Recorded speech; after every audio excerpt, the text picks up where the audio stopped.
Good evening, everyone. Welcome. Thank you so much for joining us tonight for our public meeting on the Louisville and Oakland Avenue Combined Sewer Relief Project. This is a project that we have planned for your neighborhood to improve your sewer services. My name is Beth McCoy, and I'm a public affairs specialist with MSD. I'll be facilitating tonight's meeting.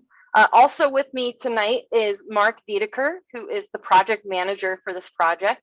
As well as Saad Amir, who's my colleague, and he'll be helping behind the scenes. Before we get started, just a quick overview of tonight's meeting format. We're going to start with a technology overview, make sure we're all familiar with the tools we have available. Then I'll give a brief overview about MSD Project Clear and our role in the community, mostly just to provide some context for this project. And then from there, we'll dive into the project specifics and then address some of the questions that you all asked when you registered, and then finally open it up to a live Q&A at the end. As far as the technology we're using tonight, you may have already noticed, but you're in what's called listen and view mode. And basically what that means is you can see and hear us, but we can't see or hear you. Now we do still want to hear from you tonight, and so the best way to do that is using the Q&A feature. So if you wiggle your mouse or tap on your screen, you should see a menu bar pop up, and one of the items will say Q&A. If you open that at any time throughout tonight's meeting, you can ask your questions there. Like I mentioned, my colleague Saad Amir is on. He'll be monitoring those questions throughout the meeting. And then, like I mentioned, we'll have a live Q&A at the end where we'll address those questions. Now, we do have a couple of ground rules for those questions. First, please ask any question that you have. We want to address your questions. Now, as far as which questions we'll address live, we'll be addressing any project questions that are not about the specific property and that are specific to this project. So if you have a question about your personal property, rather than answering it live, we'll follow up with you after the meeting. Similarly, if you have a question about another MSD service, maybe about your bill or about stormwater or something not specifically related to this project, again, we'll follow up with you after the meeting. Make sure that you talk to the right person at MSD to get that question answered. All right, as far as our MSD overview, MSD is a municipal utility that provides stormwater and wastewater services to all of St. Louis City and about 90% of St. Louis County. I'm not going to read everything on this screen, a lot of facts and figures about us there, but I do want to highlight down in the bottom corner there where it says we are the 4th largest sewer system in the United States. Not a lot of folks know that about us, but we are the 4th largest system after New York, LA, and Chicago. The other thing I want to highlight here is that 2 utilities in 1 graphic. I highlight that because MSD, we are 2 separate utilities with 1 service provider. So we are both a stormwater utility and a wastewater utility. Now on the stormwater side, that means we maintain the public storm sewer system, which is the system that carries any stormwater runoff, so that's rain or snow that isn't absorbed into the ground, and we carry that to natural drainage ways like creeks and streams. And then on the wastewater side, that means that we own and maintain the wastewater system, and that's the system that takes all of the dirty water from your homes and businesses. So anytime you wash your hands, flush the toilet, do the dishes, we take that dirty water to one of our 7 treatment plants where we clean it before we put it back into the local rivers, creeks, and streams. Now I explain that because we are 2 separate services, stormwater and wastewater, and tonight's project is specifically a wastewater project. So we'll be improving the wastewater system. Again, that's the system that carries dirty water from your home so we can treat it. And we will not be addressing anything related to stormwater. All right, so with that, let's go ahead and dive into the project. Again, tonight's project is Louisville and Oakland, and that project number is 12741. I point that out because if you ever have a question, if you can reference that project number, that'll make sure we get you in contact with the right person right away. You can also just remember Mark Dedeker. He's going to be your main contact throughout this project. And like I mentioned, he's the project manager. With that, I'll let Mark introduce himself and talk about his project team. Mark? Thank you, Bess. Yes, I'm Mark Dedeker. You can see my office phone number there. I do have voicemail. I do return phone calls. Email address is good as well. The inspector that will be assigned to this project's name is Lamar Mosley, and his cell phone contact is listed there, 314-448-6462. He will not be assigned to the project full time. He'll have 2 or 3 jobs working where he'll be in rotation, but he'll be there any days that the contractor has more important stuff to look at or construct or hook up. And we'll have documents and things like that he'll record as the project is underway. So if you have a simpler question, you can reach out to Lamar, or you can call me directly, and we'll get your questions answered in a timely fashion. Thanks, Mark. All right, a quick overview about the project. The goal of this project is, in general, just to increase the capacity of our wastewater sewer in this area. In general, that means we're going to be able to hold more wastewater, which should reduce instances of basement backups or sewer overflows. More specifically, we're going to be replacing about 1,000 feet of sewer with a larger pipe. That's going to vary from about 12 to 36 inches in diameter. We'll also be installing about 800 feet of 96-inch diameter underground storage. So all of that will just provide additional capacity so that we can hold more of that wastewater and make sure that it's not backing up into your homes or overflowing into local creeks and streams. You should have received this map in the mail. You may have also seen it on the web page, but this outlines the project area. You can see this area here where it's a larger square. That's where we're going to have that large underground storage. And then the rest of the area is essentially where we'll be replacing that wastewater pipe. Our tentative schedule right now is to start construction next month in July. Which is a little bit of a change from what we had on the website previously. We had hoped to get it started this month, but our contractor is a little bit delayed. And right now we're anticipating construction should end in the summer of 2023. Mark, do you want to talk a little bit about how construction will progress, where it'll start, and anything else along those lines? Sure. Thanks, Bess. Yes, as Bess indicated, the wider red line down on Oakland Avenue, that is the downstream end and the beginning of the project. That's where the contractor will start. And that's where the 800 feet of 96-inch pipe that will be used for underground storage is installed. And that'll be on the Highway 40 side of Oakland Avenue, where that red line is bordered and highlighted. There will be a couple crossings on Oakland, Childress Avenue, Sanford, I believe is the other street, where we will cross Oakland, and we will have traffic reduced down to 1 lane each direction while the crossing is made. And just bear with us. It's not going to take super long to do that, probably maybe 2 hours during the day, but we will have traffic cones and traffic control set up for the navigation through the construction site. So just be patient there. And then we'll continue west on Oakland until we get to Louisville Avenue and make the turn to go up Louisville Avenue and ending right there at what is that street, Beth? I can't think of it. Berthold. Yes, yeah. Berthold Avenue. That will be the furthest upstream part of the project.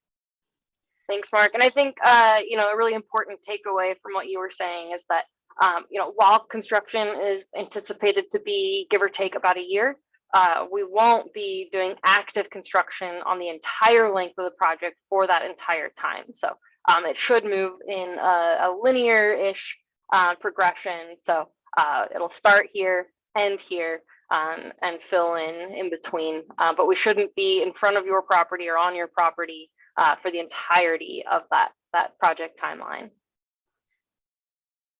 Now, this shouldn't be the first time you're hearing from us about this project. It certainly isn't the first time we've reached out about it.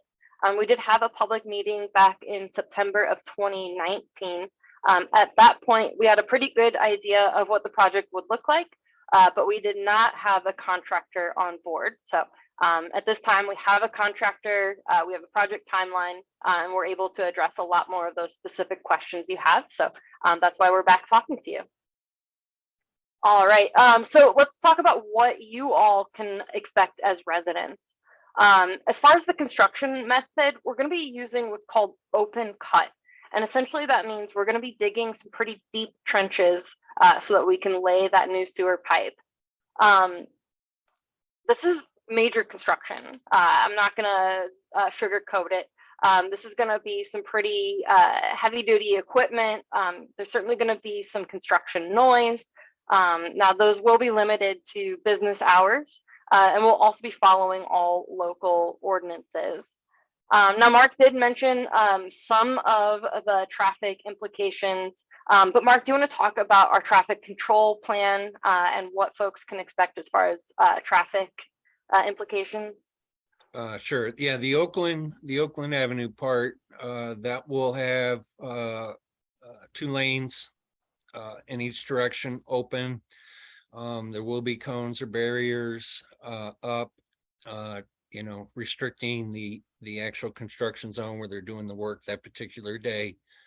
And once the pipe is installed there, it'll either be backfilled with gravel, or sometimes the contractors choose to use steel plates for coverage, just so the trench is not open, during the night and into the next morning until they remobilize to the job and begin work. And then up on Louisville, it's going to be a little bit tighter. As Beth said, heavy construction, heavy equipment, large size dump trucks coming and going. We do have access that will be open through the alleyways at parallel Louisville to the east and to the west. So you will have access to your properties. And as we move up Louisville, we will have the contractor or the inspector communicate with the homeowners and try and give you guys 24 hours notice, just saying, hey, we're going to be in front of your driveway or your sidewalk starting tomorrow. If you need to get a vehicle out, or you normally park on the street and want to park elsewhere down around the corner or whatever the case, we're going to try and keep those lines of communication open and everybody informed so they can make arrangements, like the night before the work is actually going to get to their property. So I hope that helps kind of clear things up. It will be a little messy for a period of time, and once we get the pipe installed, the structures installed, we will have the restoration process begin with repaving and resurfacing of the roads and make it look better than it was before. So it sounds like at least during construction hours, there will be some lane closures and maybe some temporary driveway or front entrance access restrictions, but that everything will be open at least outside of construction hours. Is that right? That is correct. Yes. Okay. And then as far as parking, folks will be able to park on the street, at least in the evening, but they'll need to have their cars removed before construction starts in the morning. Is that correct? Yes, and if we're just turning off of Oakland on Louisville, the people that are up at 1044 and 1043 don't need to have their cars moved that particular day. But as we progress up Louisville, as the construction approaches your property, then obviously it will be impacting you, and that's when we'll be communicating about timeframes and scheduling. Excellent. I do want to talk a little bit about what to expect once we're finished. This is kind of a typical project of ours, showing before, during, and after. And as you can see, during construction, it's certainly pretty messy. Like I mentioned, this is the trench that we dig. There's going to be a lot of noise and equipment. But as you can see, after we restore the area to a nice, clean condition. All right, that does it for at least the formal part of our presentation. We did have several questions, and so we'll go ahead and address some of those FAQs here. If you haven't already done so, or if you have additional questions, I highly encourage you to ask those now. Again, you can do that through the Q&A tool. So either wiggle your mouse or tap on your screen and then click the Q&A button in the menu and type your questions in there. So our first FAQ is, will this work disrupt sewer or other utility services? Mark? No sewer interruptions during the project. Other utilities, there are quite a few utilities in the area. The contractor is required to call the dig right. State of Missouri law requires them to call in 48 hours in advance. They have locators come out from Spire and City Water, other utilities, Ameren, if there's underground utilities like that. They all need to make their marks on the pavement, and then we do our best to work around those utilities so there's no disruption. Occasionally something is mismarked or maybe misidentified and not marked in the proper area, and we might accidentally tear something out. If that's the case, we go into repair mode and get your utility service, whatever that service may be, back online as quickly as possible. So if it was a gas service main to your house, Spire would come out, they would make the repair, and all that's usually done within 2 to 3 hours. So there's could be some disruption. We do our best to limit those disruptions and inconvenience any of the homeowners. Thanks, Mark. Our next question, will construction affect access to my property? And I know you kind of addressed this, but maybe just a quick answer. Right. We'll communicate as we're making progress with construction. Anyone along the construction route will either knock on the door, leave a door hanger, try to give you guys a heads up that, you know, the next day or maybe the day after, we anticipate being in front of your property. And if you need to get a vehicle or move a vehicle or something to that effect, we'll work with you as best as we can and give you as much notice so you can make proper arrangements. But yeah, as they're working their way up the streets and in front of your property, it's probably going to be 45 minutes to an hour, you know, that they'll be in front of your particular house before they get past it, and then they'll have the trench backfilled and continue on like that. So it sounds like some minor and temporary access restrictions, but people will have plenty of notice, and those will only be during active construction hours. Correct. Will trees be removed as part of this project? I am not seeing any trees highlighted to be removed. So as of right now, it looks like everything's going to remain in place. You know, if we end up getting into the critical root zone of a tree that's between the curb and the sidewalk, you know, we'll do our best to root prune or protect the roots so there's not severe damage to the tree, and where it can remain in place. But every once in a while you get into something that can't be avoided and the critical root zone's impacted and the tree may have to be removed. But we'll work with the city of St. Louis on that and their forestry division if that should arise. And how will this project affect street parking? Yeah, the area on Oakland, I don't know if many residents park along there, but I know I think visitors to the zoo utilize that. area, and I could be wrong, but obviously as we're working there along the northern side of Oakland, that will not be available for parking. And furthermore, as we turn to go up Louisville, the same is going to apply. And again, we'll give you notice, try and give you, a day's notice, 24-hour heads up that we're going to be working in front of your property, and do our best to communicate that and let you make arrangements to work with us to work around the issue. And while we're on that topic, we did have a question from one of our attendees. He asked, how will parking on Oakland be impacted, and will street parking only be restricted when the construction is taking place in front of the properties? Again, yeah, the parking on Oakland will be effective because of the size of the pipe that's going in. So the construction zone is gonna stay a construction zone, probably at least through Sanford Avenue and maybe all the way down to Louisville. That'll be kind of a contractor's call once they get out there. And then up on Louisville, it's a little bit tighter quarters, not as much room.